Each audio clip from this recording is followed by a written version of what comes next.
ഭരണത്തിലിരിക്കുന്ന BJP delimitation വേണമെന്ന് വാശി പിടിക്കുന്നതിന് വ്യക്തമായ കാരണമുണ്ട്.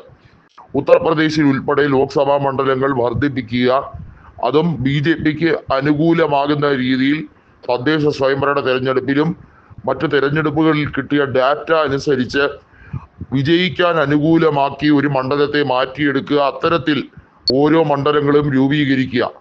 മണ്ഡല പുനർനിർണയം ഉൾപ്പെടെ വരുമ്പോൾ അത് കൂടുതൽ എങ്ങനെയാണോ സംഘപരിവാർ ശക്തിക്ക് ആധിപത്യം നേടിയെടുക്കാൻ കഴിയുന്നത്.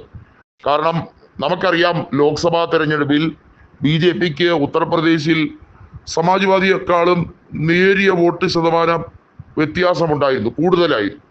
എന്നാൽ സമാജ്വാദി പാർട്ടിയും കോൺഗ്രസും നേടിയ വോട്ട് ഷെയറിന്റെ പിൻബലത്തിലാണ് മണ്ഡലത്തിൽ 43 സീറ്റുകൾ സമാജ്വാദി പാർട്ടി കോൺഗ്രസ് സഖ്യം നേടിയെടുത്തു. ഇത് കണക്കിലെടുത്തുകൊണ്ടുള്ള രാഷ്ട്രീയ നീക്കമാണ് BJP ആരംഭിച്ചിരിക്കുന്നത്. യോഗിയുമായി കൂടിക്കാഴ്ച നടത്തി കൃത്യമായും കേന്ദ്ര ആഭ്യന്തരമന്ത്രി അമിത്ഷാ പലതരത്തിലുള്ള പുതിയ പ്ലാനുകളാണ് ആവിഷ്കരിക്കാൻ ശ്രമിക്കുന്നത്. നമുക്കറിയാം, നരേന്ദ്രമോദി മത്സരിച്ച വാരണാസിയിൽ പോലും നരേന്ദ്രമോദിക്ക് പ്രഹരം ലഭിക്കുന്ന സാഹചര്യം ഉണ്ടായി.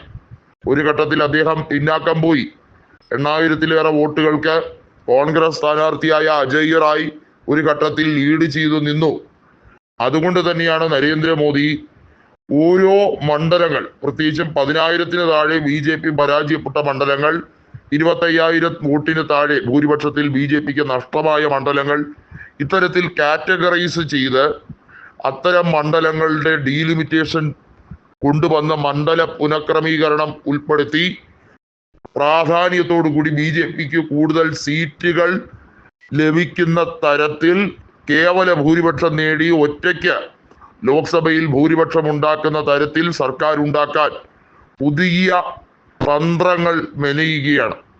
ഈ തന്ത്രങ്ങൾക്കെതിരെയാണ് ഐതിഹാസികമായ സമരം നടത്താൻ ആലോചിക്കുന്നത്. ആദ്യമൊക്കെ ദക്ഷിണേന്ത്യൻ സംസ്ഥാനങ്ങളിൽ അവിടെയാണ് ഡീലിമിറ്റേഷൻ കാരണം നഷ്ടങ്ങൾ ഉണ്ടാവുക എന്ന് പ്രതിപക്ഷ പാർട്ടികൾ വിചാരിച്ച. അങ്ങനെ മാത്രമല്ല, UPയിലും ബംഗാളിലും ബീഹാറിലും BJPക്ക് അനുകൂലമായ മേഖലകൾ തിരഞ്ഞെടുത്ത് അവിടെ ബൈഫർക്കേഷൻ ഉണ്ടാക്കി മണ്ഡല പുനഃക്രമീകരണം നടത്തി പരമാവധി സീറ്റുകൾ വർദ്ധിപ്പിച്ച് BJPക്ക് അനുകൂല ഘടകം തയ്യാറാക്കിയെടുക്കാൻ വേണ്ടിയുള്ള ശ്രമമാണ്.